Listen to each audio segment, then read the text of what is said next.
Добро, мора да сватите сите дека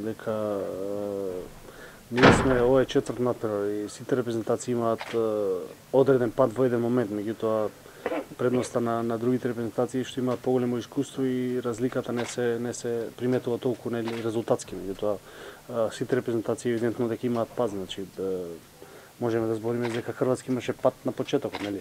Лошо тргна, лош старт, значи секоја репрезентација има успони и падови, меѓутоа големите репрезентации тоа малце подобро го контролираат, или во случајот Хрватска контролираше тоа малце подобро од нас.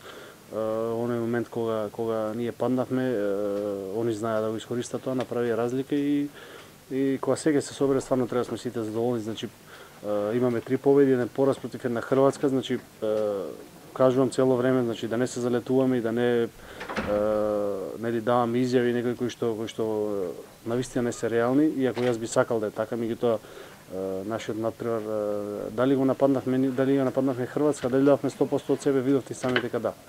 Значи не може буквално да се замери на ниту еден од играчите, значи дадовме сите од прв до последен 100%, дали правевме грешки, правевме. Она што нас ни помогна на натпреварот со Босна заради нашето поголемо искуство, веројатно тоа помогна на Хрватска да они денеска така го пријат натпреварот. Значи ние имаме наша цел, ќе повторам, и сите треба да се свртиме кон таа цел. Значи баш верувајте дека нема буквално време за никакви анализи. Значи вечера може да се разговара за натпреварот со Хрватска и од утре веќе почнуваат подготовки за Австрија, која што е многу поважна од ова. Значи големи натпреварувања се, големи се напорите и физички и психички.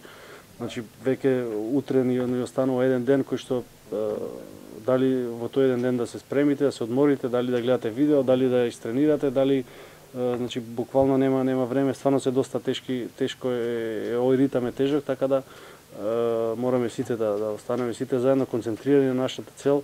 Се надам дека ќе успееме против Австрија да одиграме многу подобро и поквалитетно од колку ова денес и да се обидиме да ги добиеме тие два натпревари и да го обезбедиме нашето второ место во група. Со ова ниво на игра може ли да очекуваме победа против Австрија?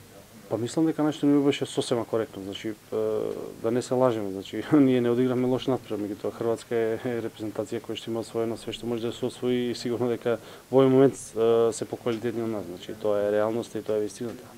Сака ли ние да признаеме или не, тоа е така.